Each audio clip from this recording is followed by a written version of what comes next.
Yeah, on behalf of Department of Sociology and all the organizing partners, it's my proud privilege and pleasure to welcome all the distinguished participants and our distinguished speaker for the day. It gives me pleasure to introduce Professor Biswajit Ghosh, sir. He's Professor of Sociology, the University of Bardhaman. Sir has been a student of the most prestigious university of the country, Jawaharlal Nehru University. Today, it's our pleasure that we'll have a lecture on the art of academic writings from Professor Vishwajit Ghosh, sir. And while going through a brief profile of sir, there cannot be any best person to speak on academic writing. I was looking on the profile of sir. Sir has 4 books to his credit. He has 73 research papers published in journals of national and international repute. He has major policy documents, 3 published. He has 9 book reviews published. He has published 9 e-modules.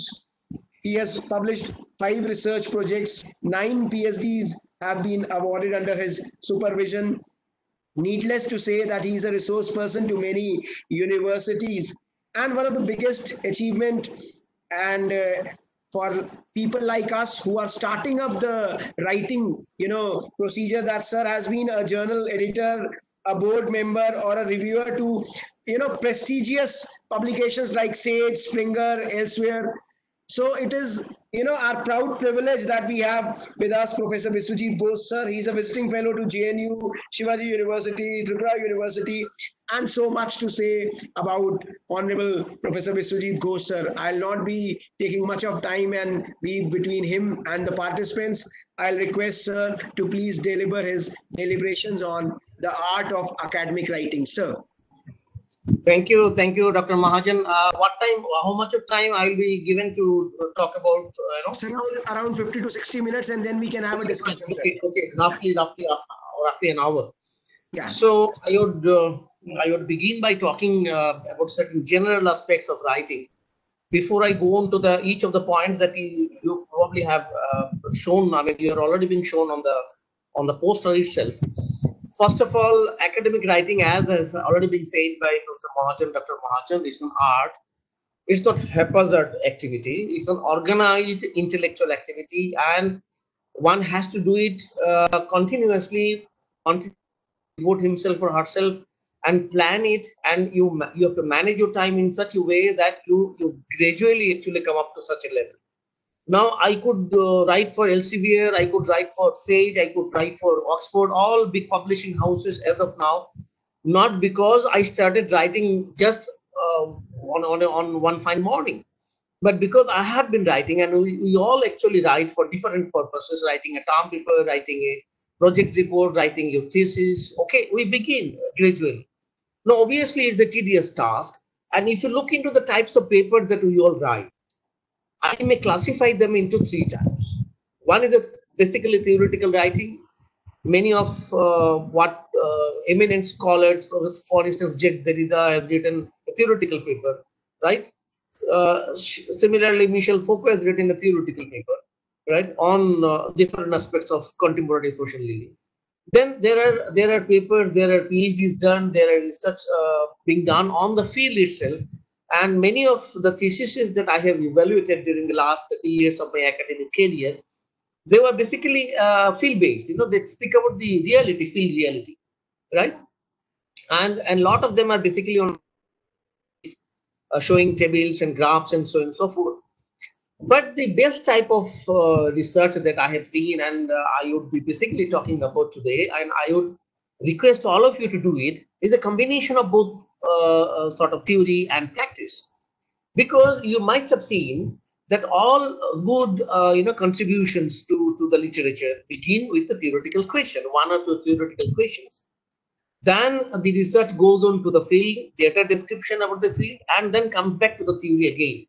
So it's a kind of journey from one stage to the other stage. You begin with the theoretical basic questions, then go to the data part, explain the data, and then generate a theory.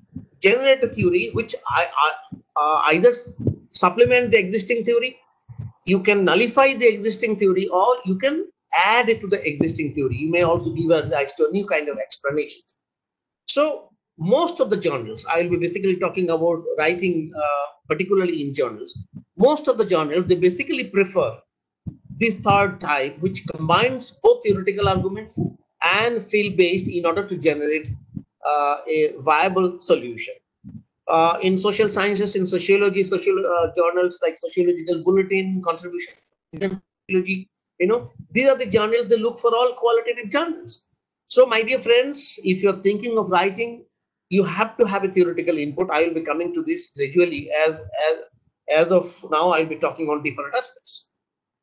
Now, before you finalize your thesis, as it is happening in contemporary age, you have to justify that you haven't plagiarized.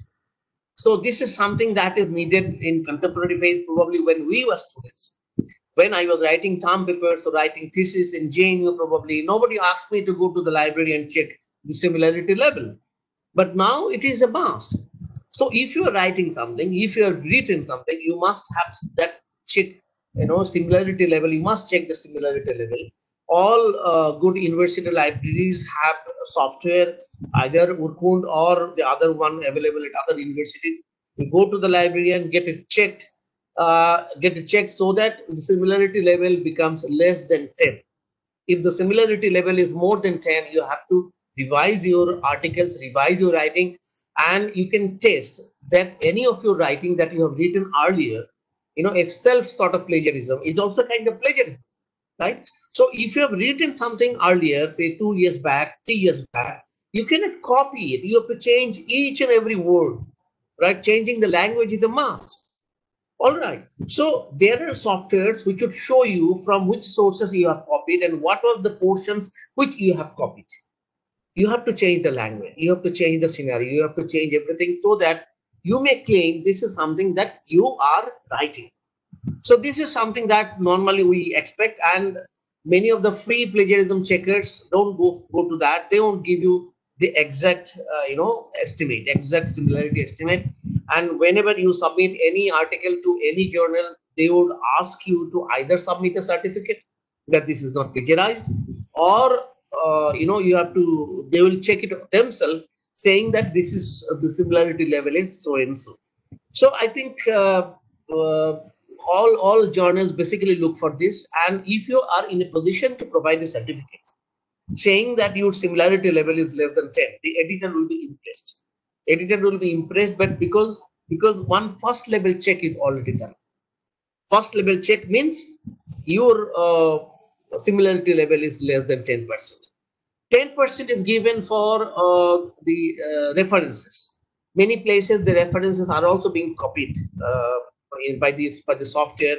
We do not have a software that would undo the the references that you cite. So 10% is given by the UGC, and that is already acknowledged universally that similarity up to 10% is normal. But beyond that is considered to be a plagiarism and self-plagiarism. I repeat once again, your own writing, the thing that you have written, is also a crime, so you must avoid that. The next important point is rejection is common in any academic endeavor. Don't get disheartened if your article is rejected. Many of my articles are rejected in Bulletin. I was in the editorial board of Sociological Bulletin, but the same journal has rejected my article. You have to accept that, because whenever an article is sent to a referee or referees, some journals have double blind review. They send it to 2 referees. Some journals send it to a single referee, but the editor himself goes through it. So this is one way or other a double sort of blind review. Blind in the sense that whenever an article is sent to the referee, the name of the author is not shown, the affiliation and name of the author is not shown, right, to the person who is reviewing it. So he does it blindly. That's why it is called peer blind review. So a person reviewing it might not like it from the perspective that you have written. That doesn't mean that your paper is very bad, or that doesn't mean that your paper is not publishable, right? It did happen with me that a paper rejected by EPW. I wrote an article on trafficking. It was not even accepted by the for review by the EPW editors, but it got published in a better journal, in a better Routledge journal, on the human rights of trafficking. So if you're sure that you have written something very good, you should not be disheartened. All good journals, all European, standard, British or American journals accept only 5 to 10% of the articles among the articles that they receive. Even Bulletin does not receive, does not accept more than 10 to 12% of the articles that they receive, right? So you must not be disheartened by the fact that it is being rejected. And as probably you would listen to me, many of the journals have certain goals, certain objectives. So if an article is rejected, it is not rejected because it is a poor standard. It is rejected because as of now they do not want that kind of article to be published, right? So many of the editors of the journal, they declared that in the coming issue we'll be talking basically on this. In the coming 3 issues we'll be publishing basically on this. So any article that does not fall in the purview of that kind of goal will automatically be rejected. Okay, so you should not be disheartened. It is quite normal that it's accepted. I remember a story told by a friend of mine, Professor M. Jairam, who was the editor of Sociological Bulletin for long 15 years. Professor Jairam's teacher submitted an article and it got rejected. So Jairam was quite confused how to tell his teacher that his article, teacher's article, has been rejected. But his teacher understood the logic. He said, "Okay, Professor Jairam, you do not have to do anything because this is the process." So this is a normal process. It's get rejected. Rejected does not mean that you won't get it published. Probably you will get it published, but you have to pursue it continuously. You have to upgrade your standard continuously, right? One additional advantage of publishing in standard journal like Sociological Bulletin, EPW, Indian Journal of Gender Studies, or Contributions to Indian Sociology is that they give you good feedback. The referees are all standardized. I mean, they are all eminent persons. For instance, if you write on dominant caste, obviously the article would go to Professor T.Q. Oman. Okay, so Professor Oman reading your article and he's suggesting you to do something is a great activity endeavor on your part. You must upgrade your article. You must upgrade to the extent because the referee is supposed to be the best in the field. Okay, get my point. So if the best person in the field suggests that you must do this, you must do that. You must follow even if an article is rejected by the journal, the referee's report is attached. And the referee suggests these are the areas where probably you have to strengthen your article. You strengthen it. You may send it to the same journal once again, or you may send it to the other journals which are available. So treat the criticisms of reviewer as constructive criticism. They would help you to write good articles. Why I'm stressing more and more on good articles. One article published in Bulletin is equivalent to publishing 2 books from the local publisher. I repeat once again. One article published in Sociological Bulletin is almost equal to 2 books, full books published from a local publisher. Get my point? So, publishing in journal, in reputed journal, peer-reviewed journal, it gives you more weightage because immediately it is being read by plenty of people across. But books, people read books unless and until it is online, right? These are their books. Books are there in the libraries only. You have to tell, "Oh, well, I have written a book." It is written there. But journals, articles are read by a wide number of people, and often today we wait for citation. Citation comes from journal articles, not from books. Right, I have written 5 books as of now, and probably out of nearly 500 citations that I have as of now, probably 10 to 12 are from books. The rest of the citations are from journals. So you must publish in reputed journal. It gives you better coverage, better readability, and any article published in reputed journal, it gives you, a good sort of image among the scholars. Okay, this is somebody who is working on it. It gives a good image, right? You will certainly work on books. Writing books is not a bad endeavor. I am not saying that, but you must stress in your academic career. You must stress fast on writing articles. And that suggestion was given to me by my esteemed teacher, Padma-Bhushan, Professor T.K. Ome. He told me, Biswajit, write articles first. Don't go for books. Even if you have done your PhD, go for publishing your articles first. I also did the same, right? So many of my teachers in JNU, Professor Hogendra Singh, T.K. Ome, right? They have all begun their career writing articles. So you must also think that writing articles and writing good articles in good journal, even if that takes time. Many journal takes 1 to 2 years for publishing a journal. But as I told you, publishing a journal and EPW contribution bulletin is much more worth than publishing a book from the local publisher.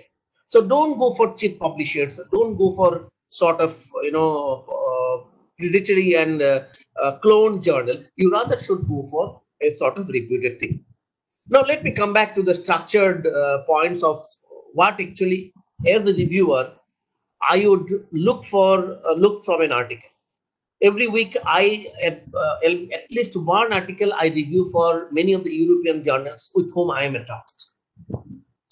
Now, whenever an article is sent to me, the first point that I look is what is new in the article. That you must ensure what is new that you are talking about. And that is also applicable so far as PhD research or any other kinds of research is concerned. Whenever you propose to do something, your supervisor will ask you what is new that you are planning, right? And the examiners who would review it, they would also ask the same thing. In which way you are claiming that whatever you have said is something new, right? Why actually we look for new? Because the basic purpose of any research is to create new knowledge in the field.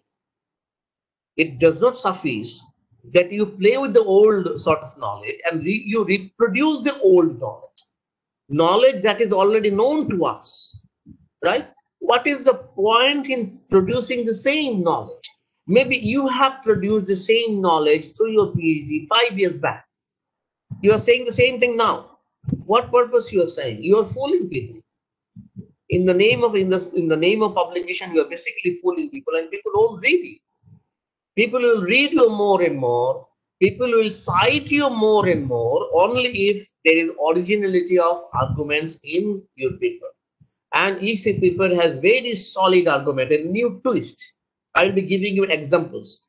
How can you create a new twist in your arguments? I will be showing you examples, and probably if there are questions, all of you are doing PhDs, all of you are writing articles, you have already done your PhD, you may ask your questions how to bring in that, right? So one has to do argue that your research is unique in the sense that you have brought in certain new issue, right?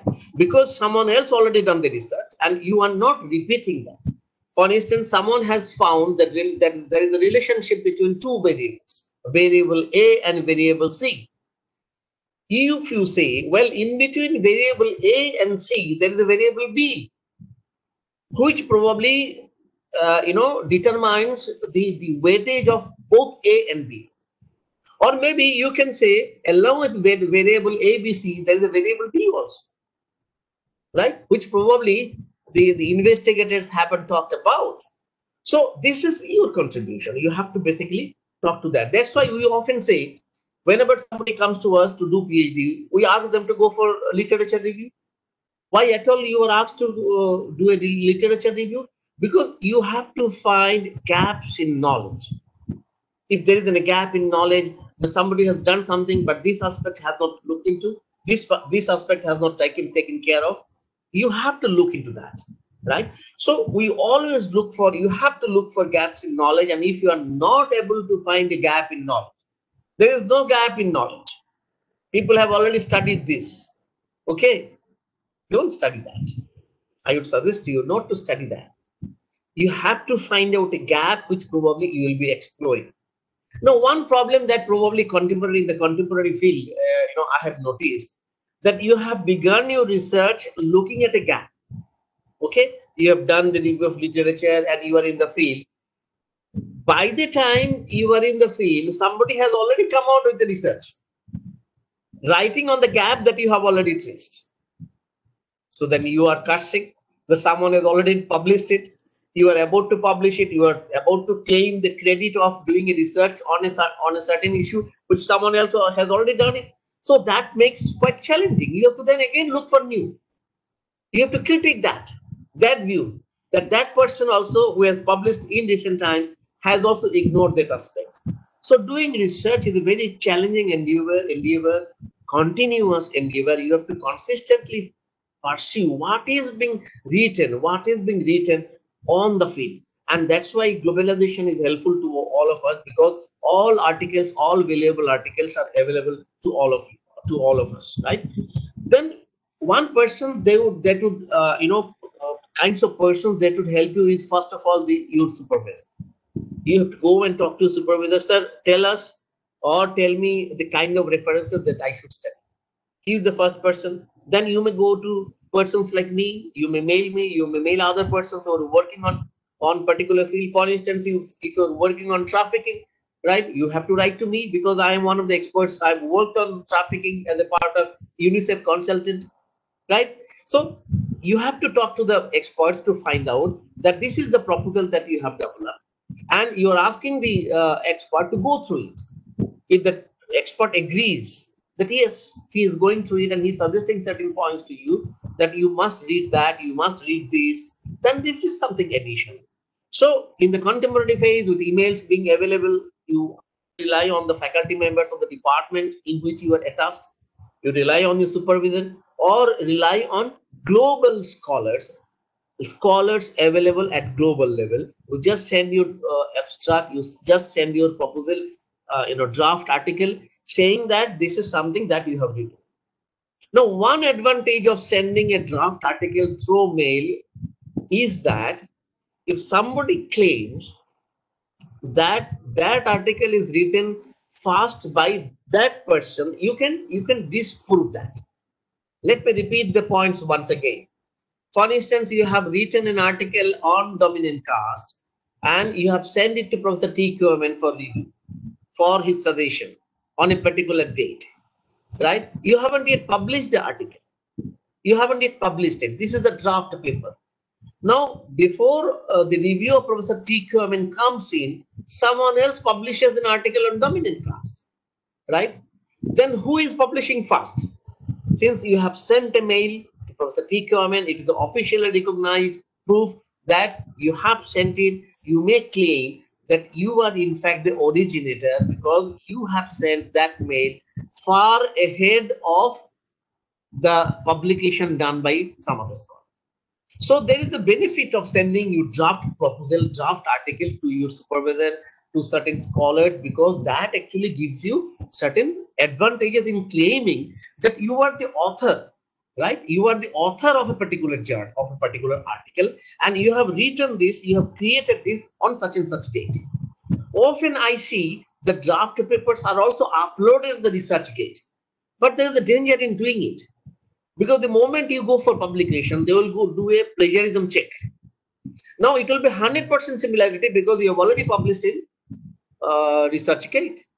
Because the all plagiarism checkers, they are all machines. They won't see that you are the same person. You have uploaded the same article. You cannot negate that. So there is a danger in publishing a draft article. If you have the plan of publishing a draft article, please do not upload it, right? Probably for very senior teachers who just deliver a talk and who do not have time to sit down and write the article, they probably go for draft article to be seen by others and to be quoted by others. But for others, I think it's quite dangerous. Then after reading the literature, after talking to the experts, to your guide, you have to narrow down your focus. Writing an article does not mean that you pick up so many variables. You pick up a basically certain point which is unique. Because the main question that I began this talk by saying that what is unique that you are seeing. So you have to look for uniqueness, and the uniqueness actually should be focused, should be located in the on the focused topic, right? So if you have narrowed down your topic, that you are doing only on this and you are only looking at this relationship, not every relationship, then probably you can say that this is something unique other people haven't done. Now, while selecting a topic, I have seen that if you go for an old topic on which a lot of research has already been done, for instance, caste, family structure, kinship, a lot of research has been already been done in India in particular, and social anthropologists across the globe on this. So whenever you go and pick up an area on which a lot of research has already been done, so the question is, what is new? Okay, even for instance, take the issue of transgender activism, right? There's a lot of research being done also on transgender, even though this is something new. This is something new. So whenever you go for something, picking up an old topic, you will be caught in a jam because you have to study everything that has been already been published, right? So be careful in picking up and researching on an old topic. I would here suggest that why don't you work on a new topic which is innovative, right? I will be showing you what new topics mean. What do I mean by new topic? What are the areas on which probably you can work on? But if you have already decided on a topic, you have begun your research, right? Probably you cannot come back. You cannot begin afresh. I am not asking you to do that. So if you have already begun that your research, you have to look for new questions even within the old question. But if you are about to begin, you must look for a new area on which very little research is done, right? Earlier times when we were students, right, ICSSR used to publish reports, trend reports of research. What are the areas on which probably research has already been done, and what are the areas on which research needs to be done? But now ICSSR has stopped doing all this. That trend reports are no more available because on the net, all reports are available, all kinds of research are available. So you can yourself find out what are the kinds of research that are already being done on that. What will be the new topic that probably one can work on? COVID-19 situation is something new for us. Impact of COVID-19 on society, on different aspects, on personal relationship, on gender, on migrant workers, on women migrant workers. It's not migrant worker alone. Women migrant, aged women migrant workers. Look, I am focusing on a narrow issue. Aged migrant women workers. I'm not focusing on migrant workers. I'm not focusing on women workers. I am focusing only on aged. Aged means you may define what you mean by aged 40 plus. Okay. Why actually you are saying so? Plus migrant women workers won't go for any kind of work outside. This is a kind of tentative resolution that you may draw based on certain experiences. So what they'll do, they'll stay back. They'll stay back at home. So their impact would be different. If the migrant workers will come back, they would go back again. Right? Possibility of going back after certain years is much more. But some people will stay back.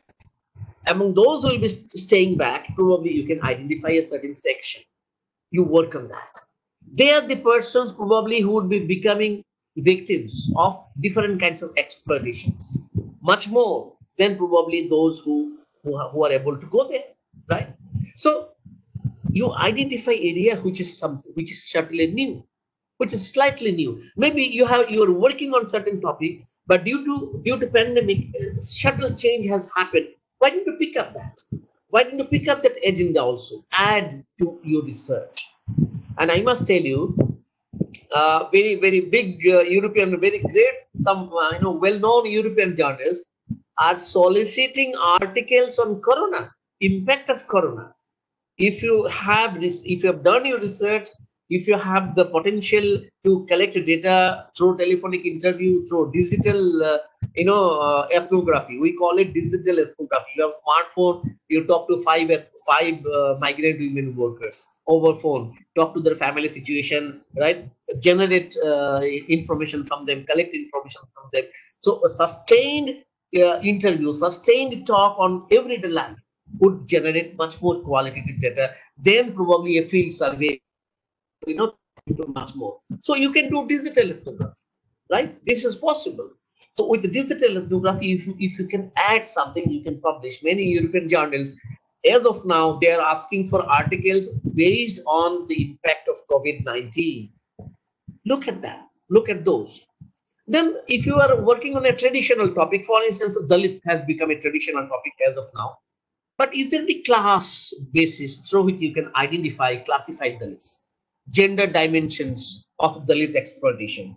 Even within gender dimensions, you can combine education and class, being in the class, gender plus class plus education plus space, urban, rural, right? Say migrant Dalit workers. Can you work on that? Migrant Dalit workers. Or maybe why do Dalits support non-Dalit parties? So pick up an area which has not been social capital of the Dalits. You must have seen migrant workers who have gone to Gulf countries, right? They're coming back. They have gone from the same villages. So migration is not rampant. It's a patterned activity because villagers only invite other co-friends. I mean, their friends and co-villagers. So there is a pattern in the way they migrate, and they use the social capital. A person belonging to a particular community invite members of his or her community to go to that place. He is the first person to reveal the news of a work available, say, at Delhi.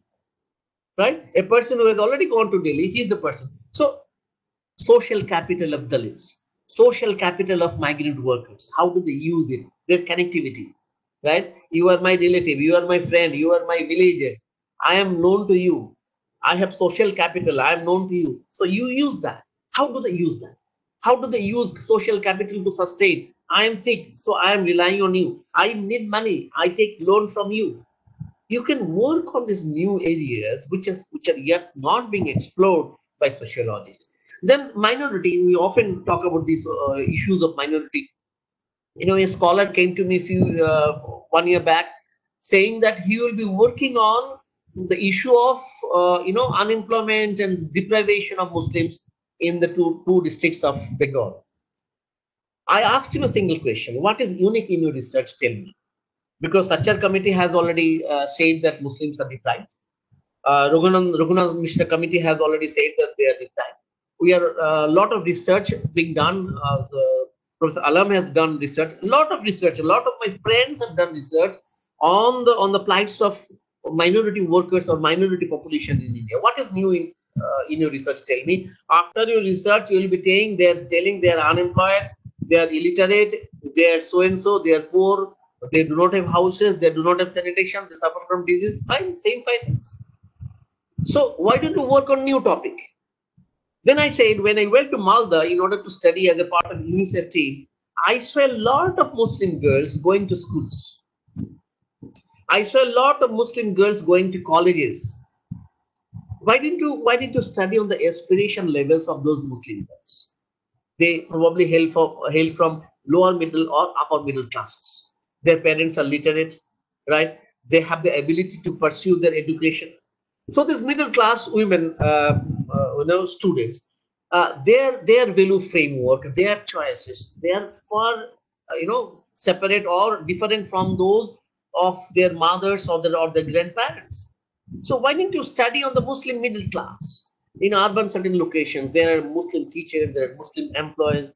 So you get a new version. Probably the extent of nationalism among them you can compare, right? We often categorize a community as so and so. Your research would basically do away with that kind of knowledge base. No, Muslims are also nationalists. Muslims are also consumers, right? Muslims also, go to big bazaar, and they also do have haircut, like Hindus and Christians and other, classes of people in Delhi. They also do look for a similar kind of thing, and they also go for love marriage. So why don't you study something new in the field? Then in a lot of you probably are working on gender issues of gender, right? I have already talked about issues of migrant workers. Now, let me tell you, marriage is no more an option to many of the urban girls. Many of them think beyond marriage. Can somebody work on that?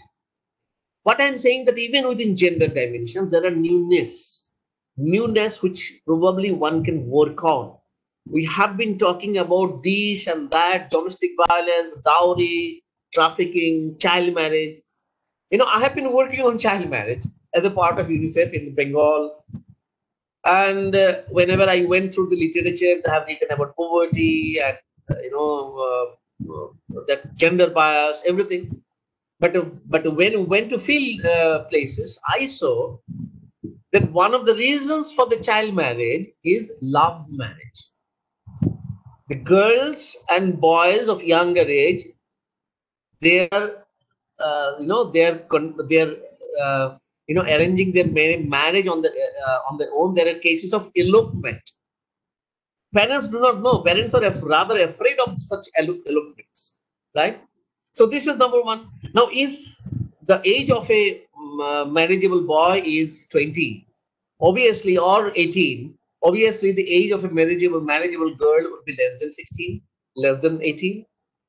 So if the teenage boys who are going out to Maharashtra, to Mumbai and Delhi to work as migrant laborer, when they start earning, by the time they reach 18, 19, 20, when they start earning, their parents look for marriage. Okay. So point is, it's not just poverty. It's not just other things. The relationship among younger boys and the lower age of marriage of the boys.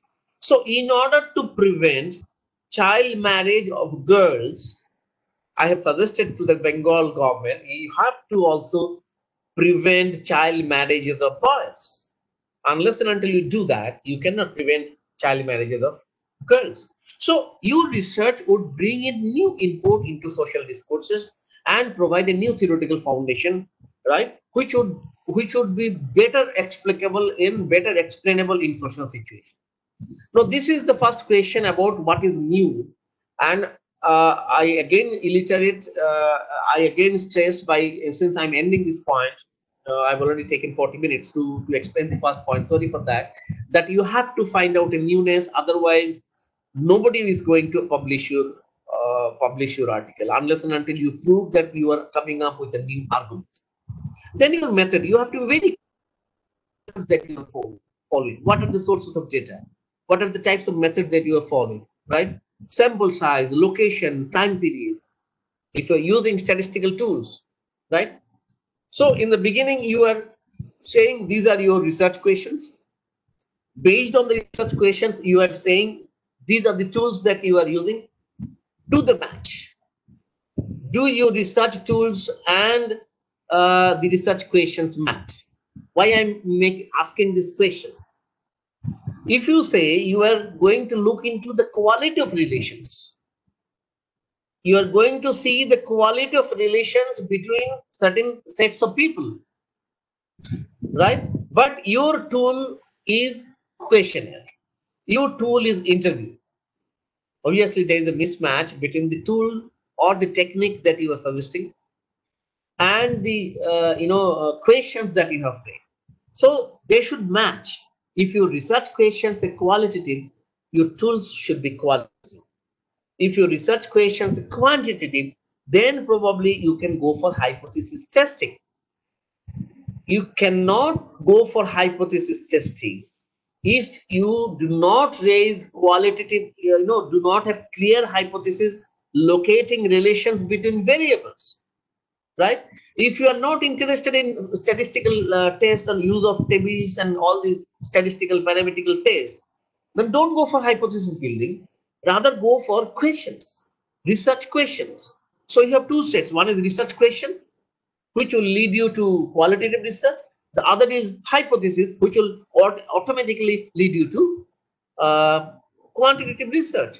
So you should be very careful about what kind of study you are doing. Based on that, probably your findings will enrich this column.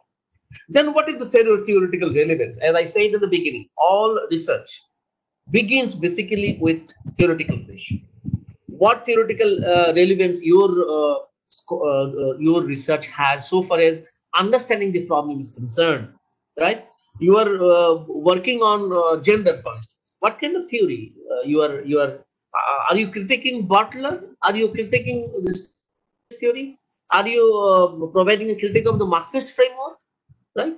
So you must have an answer that I'm relying on this theory, and I will be either critiquing it or substantiating it, right?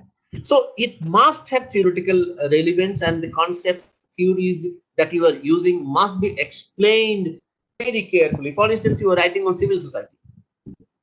Define what you mean by civil society. If definition, if your data do not match, because there are different definitions of civil society, right? You can argue it from the Marxist angle, you can argue it from the liberal point of view, right? That civil society means civility, freedom, so on and so forth. But from the Marxist point of view, you may say, well, civil society is the society of the elites. Now you are saying theoretically that you agree with the Marxist that civil society is a space basically of the elites, but the findings that you have generated, they say that even non-elite can play a role in civil society. So you are critiquing, you are challenging the Marxian theory. So you should be very careful about the kind of theory which you are either defending or you are critiquing. There should be complete match between the theories that you are arguing and the data that you are providing, right? And ultimately, all research begins with the question and ends with question, and the question is generalization. You are in fact raising more research questions by doing a research, and these questions are based on generalization. Whether you would agree with me or not, all social sciences, most of the social sciences, and particularly sociology, this is analytical discipline.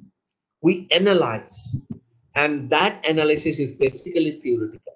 So your article, your data part must have certain theoretical relevance. Unfortunately, many of the theses that I have seen, they begin with the data, end with the data. Percentage of people taking dowry, percentage of people committing violence. What is this? What does it matter? We are aware of the percentage. What are you exactly saying? So you have to generate a theoretical argument that based on it, you are commenting on the status of women, you are commenting on the kind of gender violence that is happening. Now, if you are saying the same thing that probably someone else has already said, then the question is it new? Is your research new? So theoretical relevance, very carefully you have to do it. Then be careful about citing secondary sources. Because in any kind of research, if you cite a source that is quite old, for instance, you are writing in 2020 and you are citing all the kinds of references that you have cited, they are not after 2015. They are in between 2010 and 15 or before that. Automatically, the reviewer will ask, why has the scholar not consulted new articles and new knowledge which are published on the field? Every day there is something new coming up. You have to locate the new article. Just before sending, you have to send the new, see whether something new has come or not. This is the challenging task, right? So secondary sources, you must cite new article, new data that is there. For instance, 2011 census data has become old for us. You cannot rely on 2011 data now. You may cite 2011 data, but along with that, you have to cite some other report, some other sort of survey data, which also speaks about the newness, changes in population character, changes of this and that, right? Then the most important critical question is where to publish. Well, this is a very critical question. When I was a teacher, initially, nobody told me these webinars, these set of seminars were not there. Even my teachers did not tell me, Biswajit, you publish in this journal. Nobody told us. But now this has become a common endeavor. We are there to help you to search for a journal. And the internet is there, which is probably helpful for many of you to journal. Now, you have written a journal article on certain topic. You have to find suitability of your article on your own. Who can publish your article, right? So you have to choose the right journal. For instance, you have written on domestic violence. Look for journals who would be publishing or who is publishing articles on domestic violence. So if you open a particular journal, they would say, we are interested in so and so, so and so, so and so. And many of the journals often they declare that in the next issue we are inviting article on this. As I told you, on COVID-19, many journals are seeking articles. You may look for that. If you have an article on COVID-19, impact of COVID-19, you may look for that. But you have to generate argument, what actually you are saying. That is quite true, right? Then target audience of a journal. Many of the journals have a target audience. For instance, you have worked on India, but you are sending the article to an European journal. Now, the European journal's catchment area is 0, right? And your findings cannot be applicable and are not applicable in the European scenario.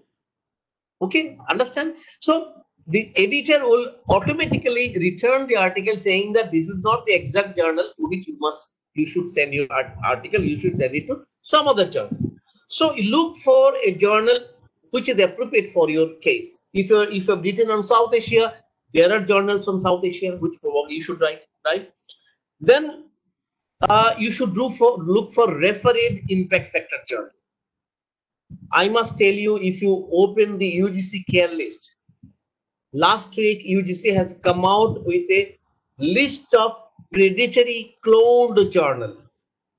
There are a list of 24 predatory cloned journal, and UGC is saying, please don't publish in those journals. Now, if you open those journals, they say they have an impact factor of 5.6. An Indian predatory journal is saying they have an impact factor of 5.6. But whereas Contributions to Indian Sociology, a SAGE journal, very reputed journal, has an impact factor of 0.798.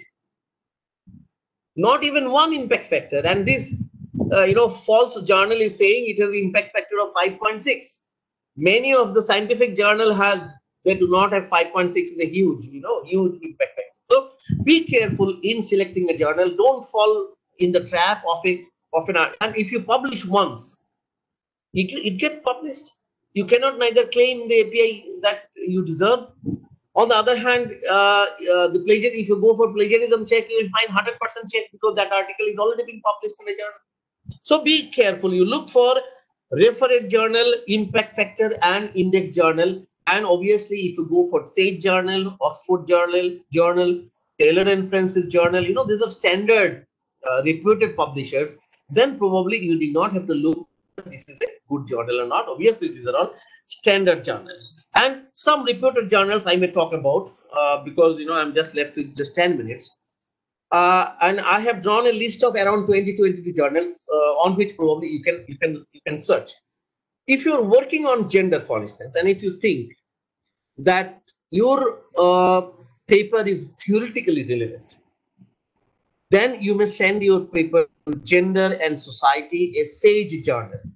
It has an impact of 3.058. 3.058. I mean, that is almost 3, right? This is one of the best European journal on gender. So a best European journal has an impact factor of only 3. And if any predatory journal, Indian journal says it has an impact factor of 5, 6, 7, please don't send your article, just block them, right? Then there is an International Journal of Transgenderism, Taylor and Francis. It has an impact factor of 2.345. If you're working on transgender issue, you must send it to transgenderism. I will be referring to different aspects, starting with gender to whatnot. Then there is a journal called Sexualities by SAGE, right? It has an impact factor of 1.474, right? These are all very good journals, Sexualities. Look, all these journals have different standards in the sense that Gender and Society accepts articles only up to 8,500 words. Sexualities accept articles only up to 7,000 words. Journal of Homosexuality, a Taylor and Francis journal with an impact factor of 1.438, accepts a much longer, up to 10,000 words. So this is the variation. If your article is more than 8,000, more than 9,000, go to Homosexuality, Journal of Homosexuality. But it must have a match, because Journal of Homosexuality has certain priorities. It publishes issues related to homosexuality. It publishes issues related to transgender activism. It does not publish issues related to dowry, domestic violence. No. If you have a paper on dowry, domestic violence, then go to SAGE journal named Violence Against Women. There is a SAGE journal, Violence Against Women, and it has impact factor of 1.55, right? If you're working on gender, work and organization, then there is an article, journal called Gender, Work and Organization, published by John Wiley and Sons, right? So there are many other gender related issues. There is a journal called Gender in Education. If your article is related to education of women, for instance, you can go to there. Then the politics and gender. This is a Cambridge University journal. And in India, there are very good few but good journals like Contributions to Indian Sociology, right? SAGE journal. But Contributions entertain theoretical articles. More theoretical. As compared to that, Sociological Bulletin accepts combination of both field data and theory. So both accept sociological journals, but their target group is different. No, if you find that Sociological Bulletin is a better journal as compared to Contributions to Indian Sociology, so far as your idea, your possibility of publishing is concerned, because you have to look for the goal, objectives, everything. I will be coming to this in the later part of the last part of the lecture. You have to look into the goal, objectives of a journal before sending.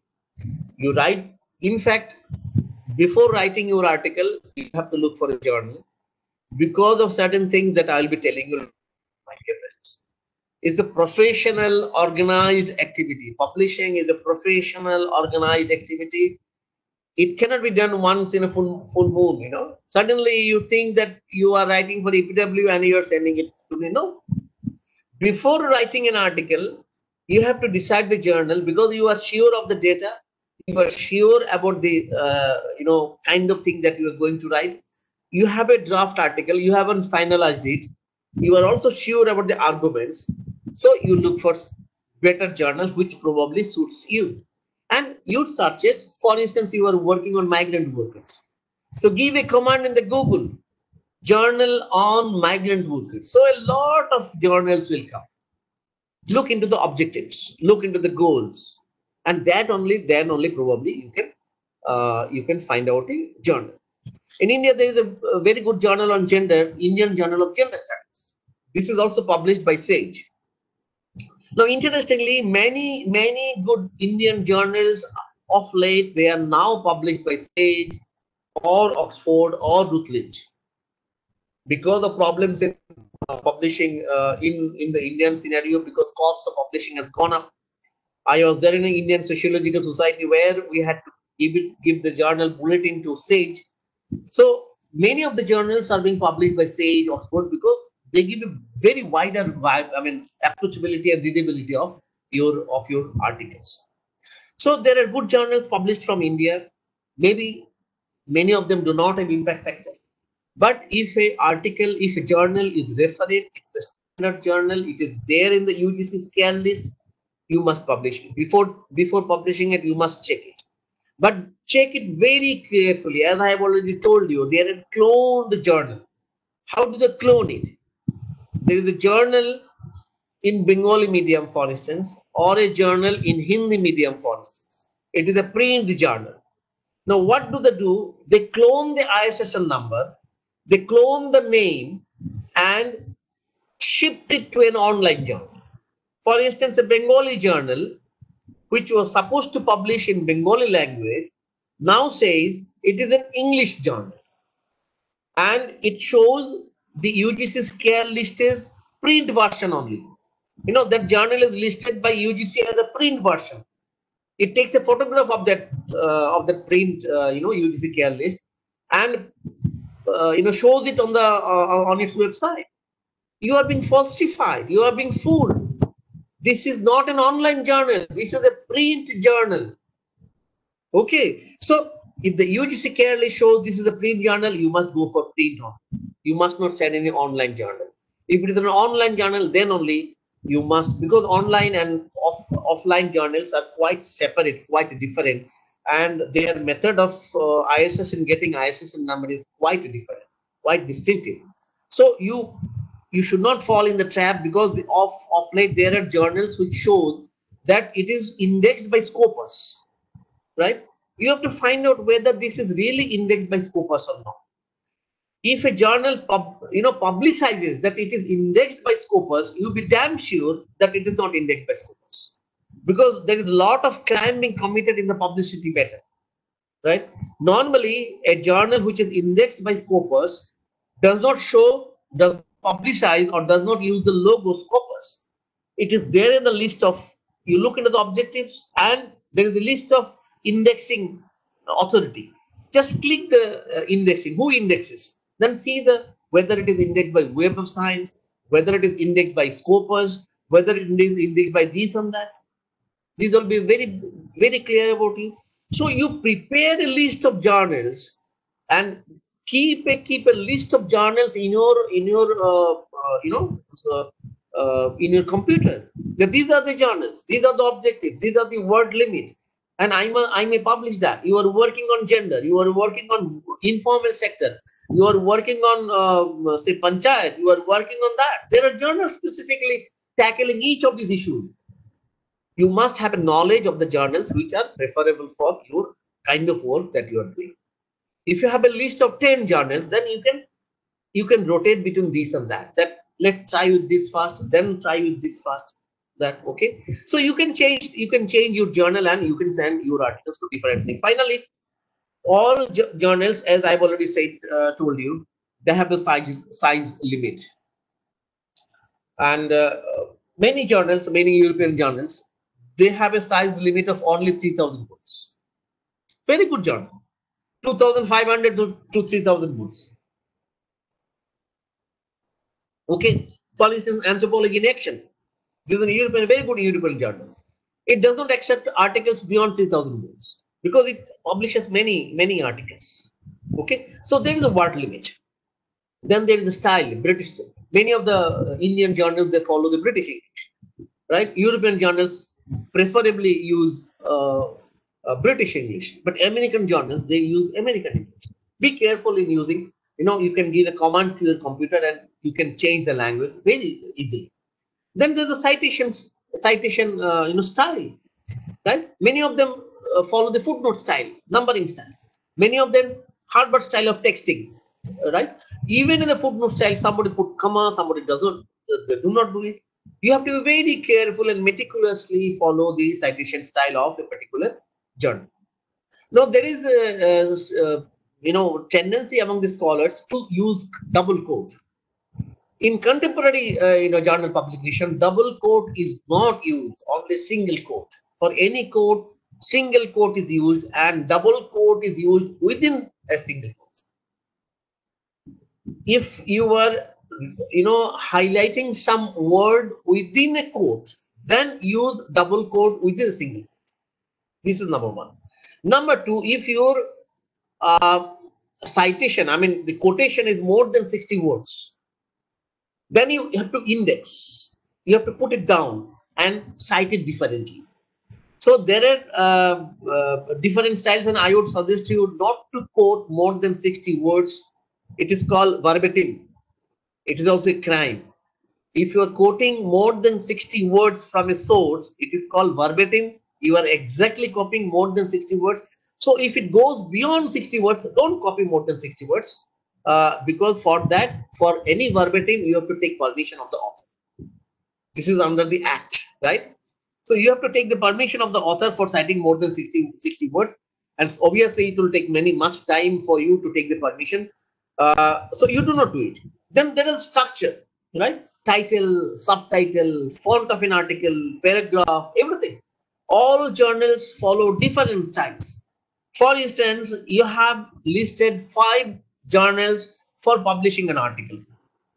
You think that these 5 journals may publish your article. So begin with contribution, right? But since the contribution says no, you are coming to bulletin. Bulletin style and contribution styles are different. So you should not send the same article to bulletin. If the reference report is available, upgrade it. look into the bulletin style, referencing style, and upgrade your article, and then only you send it, right?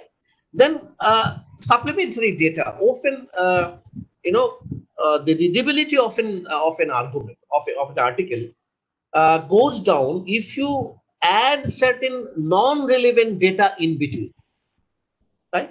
For instance, you are talking about domestic violence, you are talking about causes. Suddenly, a different issue comes in between, right? A different issue related to literacy, role of literacy in, in the crime level, in either limiting the crime or enhancing the crime. This is the new issue that you are bringing in. Either you have to make a paragraph, right? And even if you make paragraph, maybe your first para is on gender crime, the third para is on gender crime. In between, you are putting a different kind of knowledge, different kind of information. So many of the information that are additional, you can put it in the footnotes. You can add a note there, superscript. You just use superscript, add a note, and take it back, because that additional information will disrupt the flow of the argument. Your article should be like a Hindi film, right? In Hindi film, you can go to flashback, but in articles you cannot. This is the difference. But many of the Hindi films will attract you, right? Kya hua hai? Iske baad kya hua hai? What happens after this? After this kya hua hai? Right? Your family people are coming to calling you to take your lunch or take your cup of tea, but you are engrossed in the film. Similarly, there are stories written by good writers. You are so much engrossed in the story that you think, what happens next. Your article should be like this. So the flow of the arguments, flow of your article should not be disturbed by any additional point. If you feel that this additional point which you are going to refer will disturb the flow, put it there on the back, put it there on the footnote, so that the flow does not disturb. Why I'm saying it? The moment I read an article as a referee, I get attracted. Oh, this is good. This is a good article. I first decide that I will read only half of the article, because I have so many works to do. So today I will read half, tomorrow I will read half, right? Say around 10,000 words. So I will read 5,000 words today and 5,000 words tomorrow. But I'm so engrossed in the article that I finish reading it within a day, because that appears interesting to me, right? So if an article is to be made interesting, you should write less, because an article of 10,000 words is a huge article. You should not write such a huge article. To begin with, you should write less. Up to 6,000 to 8,000 ठीक है, चलेगा, अच्छा है, उससे ज़्यादा अच्छा नहीं है, because the arguments, the flow of the arguments will get disturbed, right? You have to attract the person who is reading it, and there will be two persons reading your article. What are the two persons? One is the editor himself. If you send an article to a bulletin, the editor himself will first read it. In EPW, there are sub-editors, junior persons. He will start reading it. A sub-editor will first read it. He will take it. He will then place it before the editor. Editor will again read it, and then the editor will send it to a referee. So many people will read it one after another, and that's why the readability thing should be very careful. And finally, your English should be in tune with the requirements of a journal. It must not commit any grammatical mistakes. It must not be full of mistakes, right? Putting comma, putting full stop, typographical mistakes, it must not contain, because it disturbs the reviewer. If there are so much of typographical mistakes, right? Few weeks back, I wrote an article on Iravati Karve, whether Iravati Karve was a feminist or not. Very good article. But the scholar does not know how to type. And I believe that scholar himself or herself has typed it. The way full stop was put, the way comma was put, all the full article is full of red color, because my computer has a system. If the type is not done correctly, it will mark it red. I have developed a system in my computer right? In order to expedite the process of review, since I have to do it regular. So the whole article is full of red color. There are mistakes and mistakes. Then the person is writing, should write in British English, but the article is full of American English. I got angry. Then I wrote in mail to the editor, why didn't you read it fast? You should have sent me a readable article. You read it fast, you revise it fast and send it back to me again. This is a good article, I want to read it. So you must be careful about the language part, the punctuation part, font size, everything carefully. Now, if you are not, if you have written certain article and you are not sure of the quality of the language, of late there are professional bodies like Grammarly who does it. I don't know. I have never done it. None of my students have done it. I don't know your experience, but I would love to listen to your experience the way Grammarly does it. But there are professional bodies who would, improvise the quality of the language you have used. But you can use your Gmail.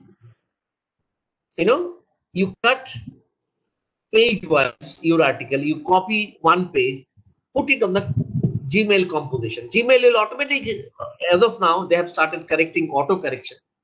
They will show that you are missing the preposition, you are not adding, you are not adding the spelling mistake, this and that. But Gmail will go for American spelling. Be careful. They will go for American spelling, not British spelling. Don't accept everything from Gmail. But you get to know about certain idea about whether you are correct or not. Your language is correct or not. Right?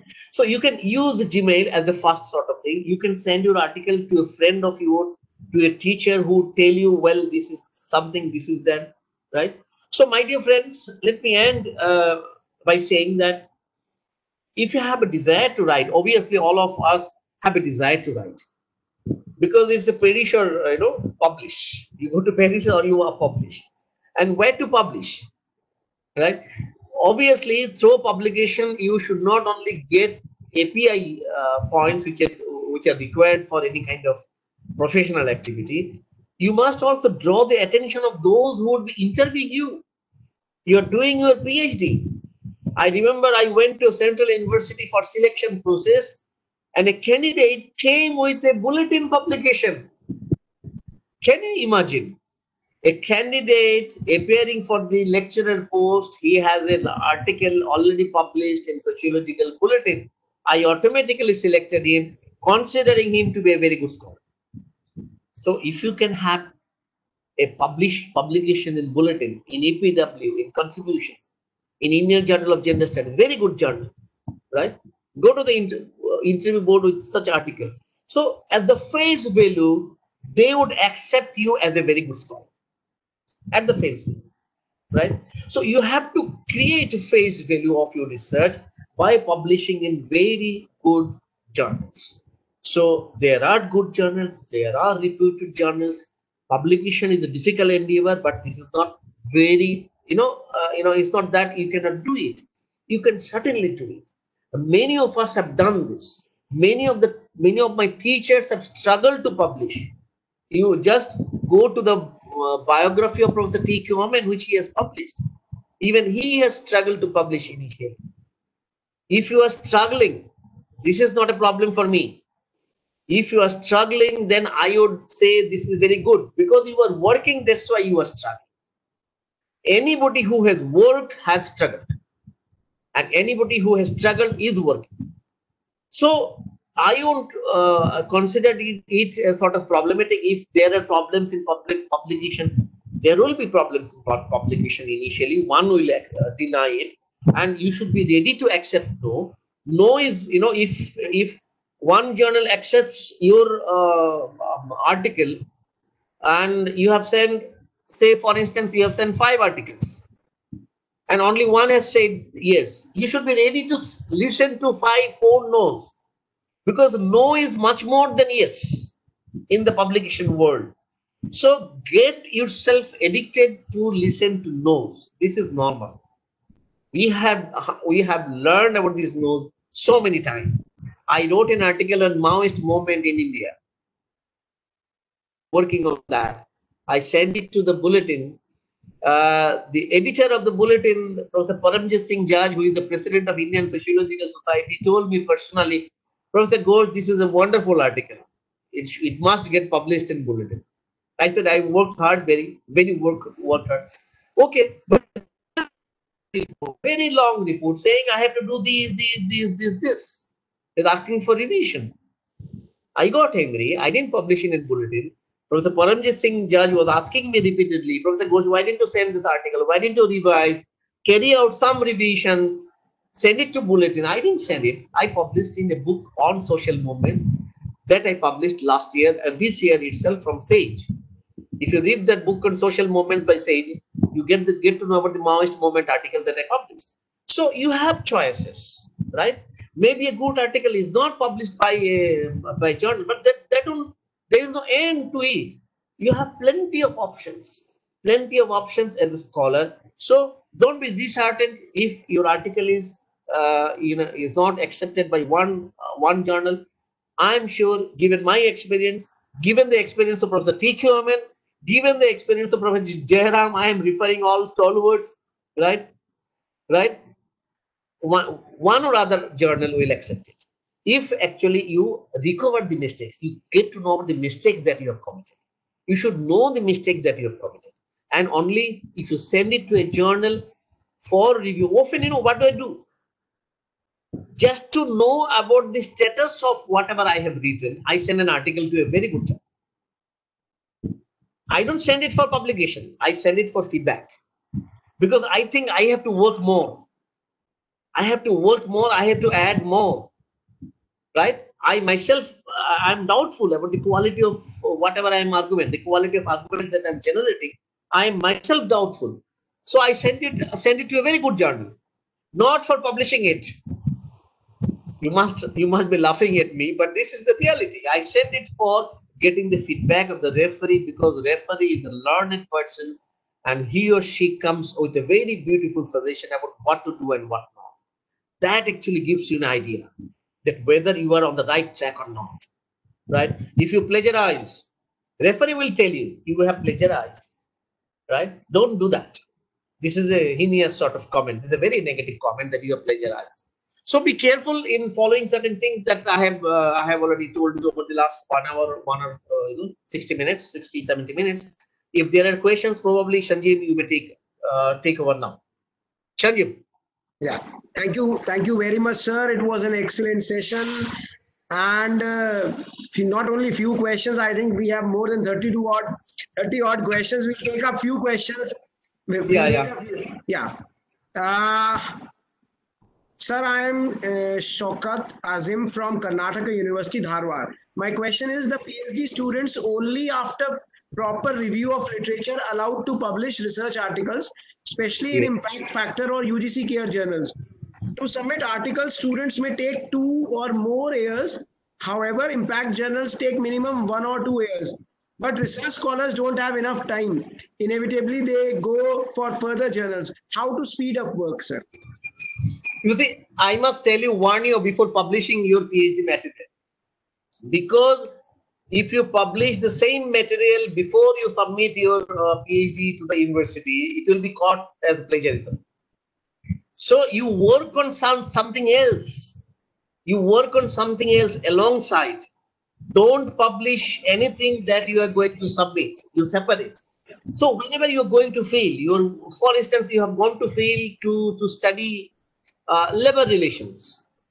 But while studying labor relations, you find gender is an important factor. There is no subsidiary, which probably you haven't thought of.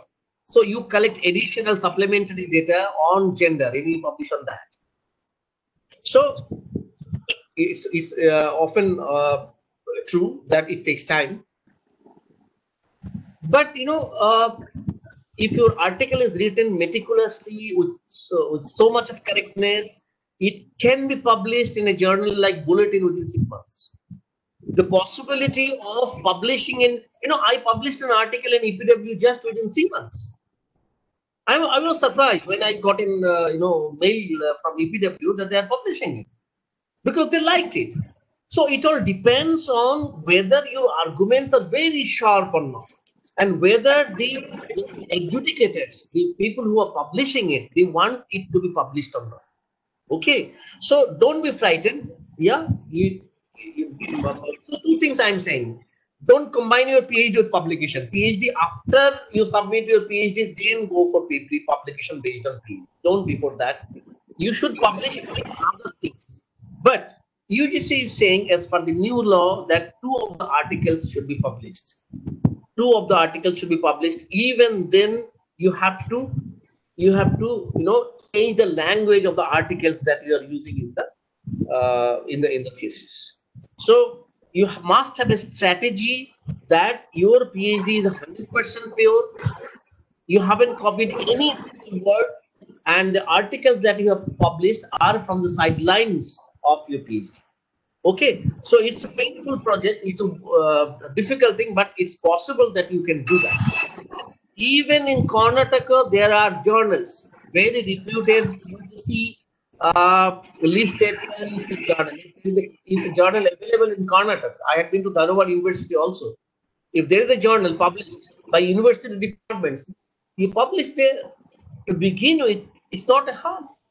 Okay. Yeah. Sir, Ekta Agarwal, she's asking, my research is based on data collected through interview teachers about school administration. But as due to COVID-19, I have to do telephonic interview.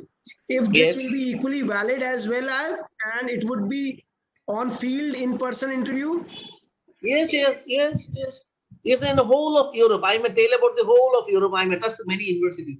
They're doing it, as I told you, digital anthropology. Right? In a journal called Anthropology in Action, there are articles published on digital anthropology. People are doing digital anthropology. There are webinars and workshops published, organized on how to conduct research, because Corona is going to stay for at least 1 or 2 years, and you cannot suspend your research. So you have to change your strategy. You have to go for either telephonic interview or digital kind of qualitative interview. Okay, now telephonic interview could be, sample size should be less. It cannot be more than 700. You cannot call so many people over a time. But if it is even up to 50, you can conduct some qualitative study. So you have to switch over to qualitative form and give up your quantitative idea of doing statistical tests and so on and so forth. Okay, you have to shift. That kind of shift is required. And I believe many researchers have done qualitative research, and they are of late much more wanted in social science than probably quantitative research.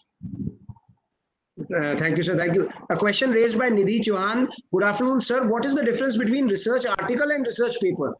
And what is the procedure, steps for writing research article? No, I have been telling, look, research paper it could be unpublished article. Okay, any research paper that you have presented in a seminar, okay, in a webinar, you may publish it, you may upload it in ResearchGate or academia.edu. This is a research paper, but it has no value unless and until it is published. Now, if you have the desire of publishing your research paper, then don't upload it in any website. Send it for publication. Before sending it, follow the precautions that I have said. Find a proper journal, follow the style, follow the guideline, and then only you send it.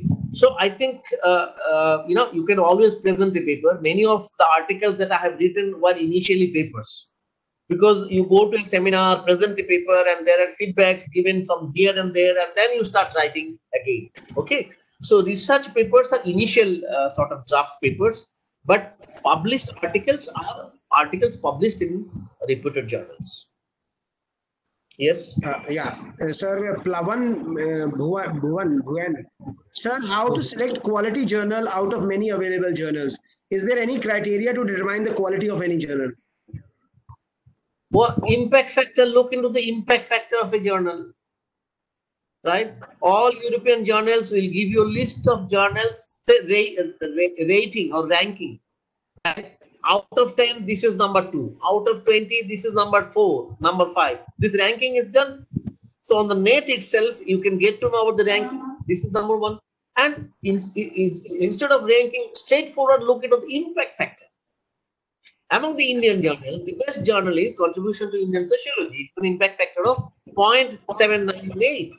Sociological Bulletin, it has been accepted by, published by SAGE. It is yet to have an impact factor. Even EPW does not have an impact factor, although it is an RG. You know, RG factor is also counted. RG factor. It does not have an impact factor. So you can look into the impact factor. Number one. Number two, whether that journal is indexed by Scopus, indexed by Web of Sciences, that list you have to see. If a journal is indexed by Scopus, if it is indexed by Web of Sciences, it must be a good journal. Okay, sir. Jatinder Kaur is asking, good evening, sir. What kind of research methodology could be used in the field of languages, sir? No, languages, what kind of, for instance, you are working on colloquial language, for instance, right? How a colloquial language is being done. If it is anthropological research, how do people use it, right? For instance, many criminal groups use code words. So if it is if it is of anthropological dimension, obviously anthropological techniques have to be followed, right? But if it is basically review of literature, you are working on Tagore's this and that, Tagore's ideas, Shakespeare's ideas. It's basically literature review based on, it's called documentary research. Okay, so you will be researching based on documents. So it's not field work. It all depends on your goal, your perspective. Okay, Dr. Sunita Singh is asking, sir, in mostly journals, database research paper are invited. Is research paper in article form considered? Look, I told you all good journals accept combination of both data and analysis. If you just go on telling a data, and you cannot generate a theory, it won't be accepted in any journal. It won't be accepted in any journal. Okay, so data is fine. You have to have data, because theoretical papers, often it is argued that who are you to write a theoretical paper on globalization? For instance, you are critiquing Bartler, you are Baudrillard, you are doing a critique of Baudrillard, or Foucault's, right? Who are you to critique Foucault? What standard you are? So obviously, the journalist, the person who would be reviewing it, would go into your credibility as a researcher to critique Baudrillard or critique Foucault or critique Bauman, right? So as compared to that, if you find out a field data which actually challenges the arguments of Manuel Cass, then it is better. Thank you, sir. Thank you. Mothama KK, sir, can you suggest some journal for health status of women? No, you just, as I told you, you just write on the Google journal on health status of women. They will give you a list. Google Baba will give you a list. We have so many Babas now, and one prominent is Google Baba. So go into that and then look into whether this is published by Taylor and Francis, this is published by Sage, this is published by Oxford. If it is an Oxford journal, if it is a Taylor and Francis journal, obviously it's a good journal. You need not have to look into it. Then go into its goals, objectives, styles, everything. Okay. Yeah. Sir, my question, Shilpa Negi is asking, sir, my question is, while calculating mean and standard deviation, is it essential to calculate, show standard errors? I think she's asking something on tabulation work, sir. No, that is not a part of, I think. That's true. Yeah. Nowadays, many paid journals listed in NAS. What is the future of the paper published in paid journals, sir? Future is very big. UGC has already published a list of 24 predatory cloned journal. One journal was, published from Pune. Now, the UGC care list office is located in Pune itself. So interestingly, that journal gets published from Pune, but it was supposed to publish in Hindi language. It is a Hindi journal, but now it has changed to an English journal. So UGC said that this is a cloned predatory journal, don't publish it. UGC cannot accept it. Okay, your article won't be accepted for any kind of API calculation or any kind of job prospects. Don't publish in any kind of predatory journal. One last question for the day, sir. After submitting thesis, can we publish part of thesis as a paper? Yes, yes, because once you have gone for a plagiarism check, you attach this certificate, because all theses today have the certificate. Your librarian will give you a certificate that this is similarity is below 10%. Then only you can submit your thesis. Once it is already submitted, once it is already checked, is already done, then you can lift it and submit it. And you can plan that this part should be published here. But here I must caution you, you should have a planning of publishing your piece. Because, if you think that at least 4 to 5 articles should be published, you must distribute it in such a way and the information stated in the PhD thesis in such a way that you can publish 4 to 5 articles. If you are confused, right, in the first article itself you speak about so many things, then what will you talk in the second article? So you must have a clear plan of publishing. But of late, many European universities, Cambridge for instance, Oxford for instance, Zurich University for instance, they accept thesis in the book format. It's not being done in India. I don't know when it is going to come. They accept thesis in the book format. When the thesis is submitted, it is submitted as if it is a book. And once it is passed, once it is evaluated, once the examiner says yes, it straight goes to the press and it comes out as a book. Now, if your thesis comes out as a book, then there is a problem in publishing it as an article. So I must tell you that after doing your thesis, after submitting your thesis, if you have a plan of publishing your book, you must publish a few articles before going for your book publication. That would give you an extra mileage. Thank you very much, sir. Thank you. On behalf of my department and all the 3, organizing partners, the Research Foundation Delhi, the International Roma Cultural University, Serbia, India, and ASDF International, I am really thankful from the deep core of my heart for sparing such valuable time and such valuable insights with all the budding participants who I am very sure that would have learned a lot through this inspiring and meaningful lecture, which is the need of the hour for presently, sir. I'm really thankful, sir. I'm really thankful to you for sparing your valuable time. And I hope that this kind of a patronage will continue in near future also. I'll keep on linking the people who want to learn and the people who have knowledge, so that the knowledge could be dispersed accordingly. Yeah. Thank you very much, sir. Thank you. Yeah, thank you for organizing such webinar. Thank you, sir. Thank you very much, sir. Thank you. Okay. Yeah. Next call. Thank you. Yeah. Thank you.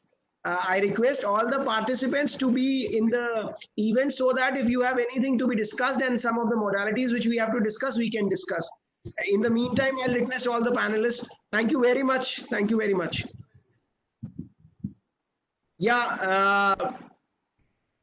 Now, before I close down the meeting, if any of, because I was getting some messages. If you have any query or doubt, now you can put up in the chat box. If you want to say something, you can put up in the chat box. I was getting some messages, and there are so much messages coming that you don't read, because people are putting up messages to me, sir, when we have to submit the assignment. Everything is very clearly written. I think if you read it, about assignments, about attendance link, everything is very clearly spelled out in the messages which have been sent to you. Please read the messages clearly. If you read the message of assignment, it states that when you have to submit, please select, as far as assignment is concerned, as far as concerned, if you see the WhatsApp message, it clearly states that what you have to do, that you have to select any book of your choice relating to either your discipline, or you can select any general book. And what you have to do, you have to review that book. The limit of the words is 500 to 1000 words, and it has to be submitted on an email ID which is given to you, and then it has to be sent on that email ID, and it says clearly that you have to submit it by July 22, 10 p.m. So instead of putting a message, or before putting a message, my request to all the distinguished attendees will be that please read the messages clearly. If you don't read them properly, it will be a tough task.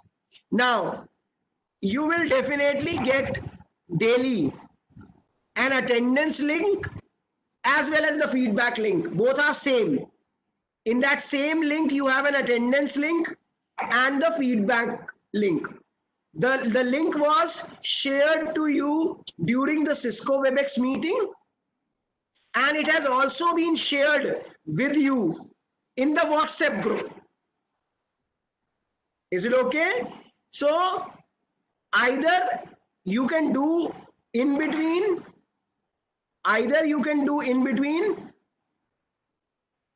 Now see, I got a message, we are facing problem to copy the link from WhatsApp to Google.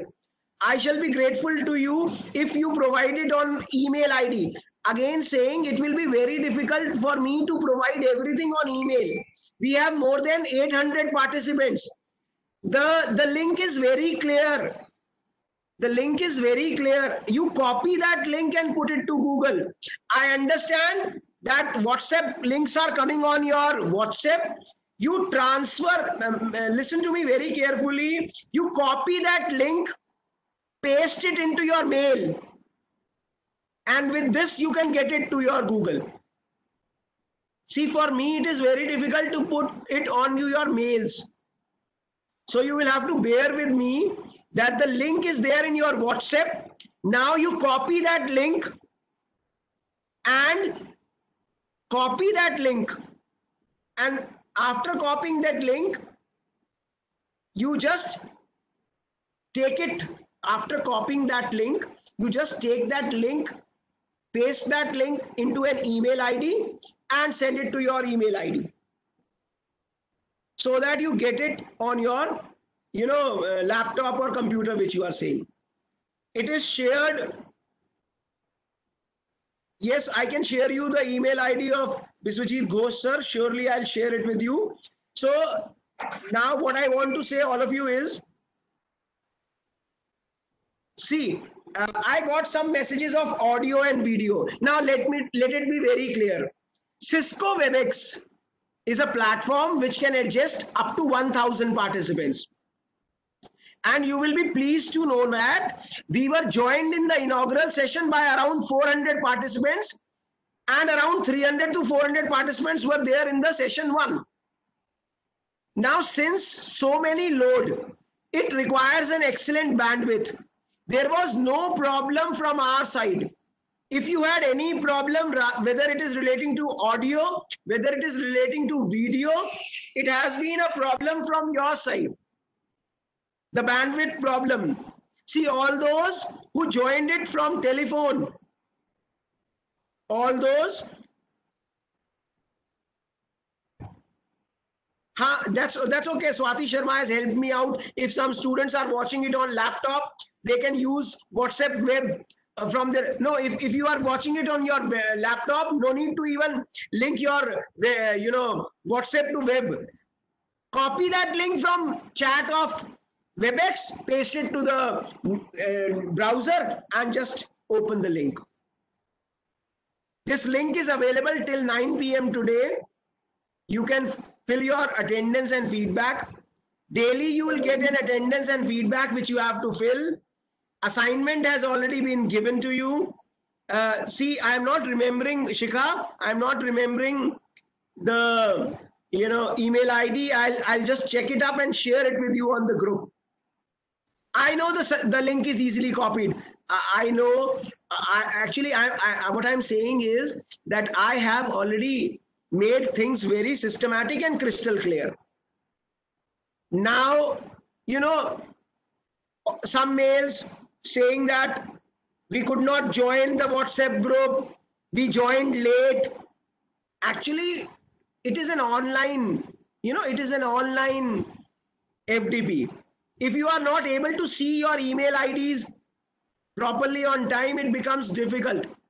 Now, my request to all of you will be, please be very attentive in the WhatsApp group. Daily morning, you will get a link to join. Daily morning, you will get a link to join. And in between the sessions, you will have the attendance and feedback link, which will be there till 9 o'clock. And tomorrow and fourth day, you will have a quiz which you have to do. The quiz will be available for 2 hours. So it's a very simple quiz. See, it's a faculty development program. So some practical things have to be done by you. Sir, where is the feedback link and assignment? Dr. Pankaj Kumar ji, the feedback link and assignment were shared in the chat box of Cisco WebEx. If you have missed them, please see on the WhatsApp group. I am again and again saying I have shared everything on the WhatsApp group. The entire schedule is on the WhatsApp group. The entire Excel sheet of all the participants is on your WhatsApp group. I am getting few mails that your name is not there. But again, I'll say you one thing. Please check it properly. And if you still feel that your name is not there, you please let me know. I think I have not missed even a single attendee. You know, if you will check the list, that list is 800 plus. But I am very sure that I have not missed anybody. But still, if you say that it has been missed, your name is not there, you please let me know. Just message me on my personal WhatsApp. Just telegram me on my WhatsApp message, and I'll be in touch with you. Okay? You know, it becomes very difficult if I start taking up individual issues. It's a huge gathering. So I cannot take everything individually. Please, if you don't see timely the messages on the WhatsApp group, if you don't see messages in your email ID, then there is no fun of doing a online program. And one more request. You know, I was reading some of the Facebook comments. Somebody was putting up comments like, you know, that listening 2 hours is a tough task. 2 hours is a boring time. I have replied to the concerned person, nobody is binding you to listen. If you don't feel like, please don't listen. Okay? But please don't put such comments. If you don't like, if you don't feel like, assignment should be from single topic or different topics in books, sir. No. This is not on a topic. You have to choose a book. Book review means the entire book has to be read by you. Sir, could you please specify which sort of a book? I told you, you can select any book of your choice. Maybe relating to your discipline, maybe beyond your discipline. Select a book. See, now just in 5 minutes, I am repeating. Just in 5 minutes, I am repeating, please. As far as I am concerned, see, I am teaching from the last 20 years. The lecture was excellent. I am teaching from the last 20 years. My 25 papers have been published. But still, I am saying the lecture was excellent. But when you write such comments that listening 2 hours is a bit tough task, I am saying why to write? Nobody is forcing you. Please leave that platform. Okay? It is disheartening. I don't know why the participants make things complicated. See, for an online platform, you have to be very readily available. Now listen to me, all of you. One, you have to submit an assignment. You have to submit an assignment by July 22. Is it okay? The FDP finishes on July 23. The assignment you have to submit by July 22, 10 p.m. in the night. Select any book of your choice. It can be relating to your subject. It can be relating to a general issue. Select that book. Read that book and put a review in your own words and mail it to us on the email ID which has been given to you. 1. 2. Every day you will get attendance and feedback link which will be shared in the chat box of Cisco as well as in the chat box in your WhatsApp group. You have to be attentive and fill it. And 3. Two more things. You have to do 2 quizzes. One is scheduled tomorrow and one is scheduled on the 4th day. The quiz you will immediately get after the session and you will have 3 hours to complete that quiz. That's all which I have to say. Things are very systematic. Things are very clear. Now, one more thing. See, there is no problem in joining. Again and again repeating, there is no problem in joining. The same link on all the WhatsApp group. And if 400 participants can join, 800 can also join. If there is any problem, the problem is relating to the technological issues or the bandwidth issues at your side. See, in the morning in inaugural session, we had some technical problems, not from my side, but from the side of panelists who were joining. See, if you join from telephone, mobile phone, it is difficult. You know, mobile phone has only 1.5 GB per day data. No, feedback during the lecture is not essential, Alkaji. The link is there, you can fill it afterwards. Filling the feedback during lecture is not essential. I just shared because, you know, some of the attendees were very keenly interested in knowing about the attendance sheet. I could have shared the attendance sheet at the end of the sessions. So I think I have cleared everything. I do not have anything else to say. I hope, you know, I have cleared everything. See, if audio is not clear, there may be a problem either from the side of the presenter or there may be some problem from the side of your audio. So if the audio is not clear, if you are not able to join, and you know, I started the meeting today. At 2:35. And you know, our Vice Chancellor joined at 2:40. The inauguration had to start at 3 o'clock, but my Vice Chancellor, my Honorable Vice Chancellor joined at 2:35 or 2:40. I will tomorrow also start the meeting at 2:35. You please join well on time. There is no issue.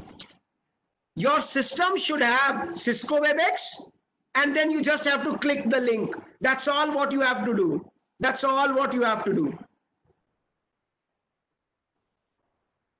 Somebody is asking, sir, key learnings में क्या भरना है? Key learnings का मतलब होता है आपने इस लेक्चर से क्या सीखा है. जो भी आपने सीखा है आप वो भरिए. आप फ्री हैं अपने हिसाब से. Sir, what would be the topic for tomorrow's quiz? Topic will be general on research. And I want to assure you that the marks are not important. Your appearing the quiz is important. Marks will nowhere come in between you and your certificates. Is it okay?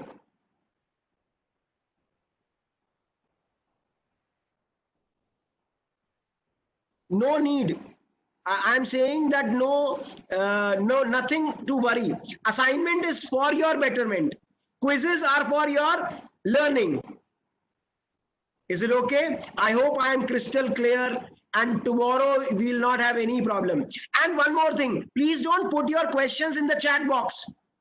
Keep questions for question and answer section, so that it becomes easier for me to ask the questions. Thank you very much. The attendance and feedback link is there in the WhatsApp group. Please do it surely. Sorry, sir. Again, I got a message that there is no voice. I am again and again saying the voice is clear. The voice is coming. I hope the voice is coming to everybody.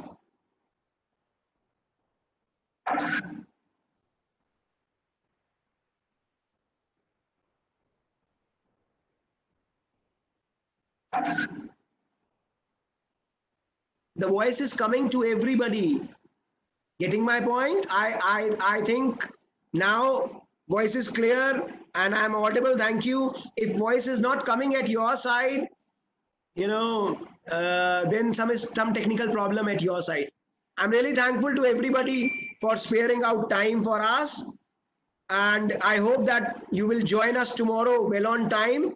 The schedule is also there in the form of a brochure, PDF brochure. See, if you don't have a Facebook account, then you have to join Cisco WebEx. If you don't have a Facebook account, then you have to join Cisco WebEx. That's all what I can say. Please be on time tomorrow, and the entire schedule is with you in the PDF form. I hope that you all will cooperate and try to learn. Thank you very much. Thank you all.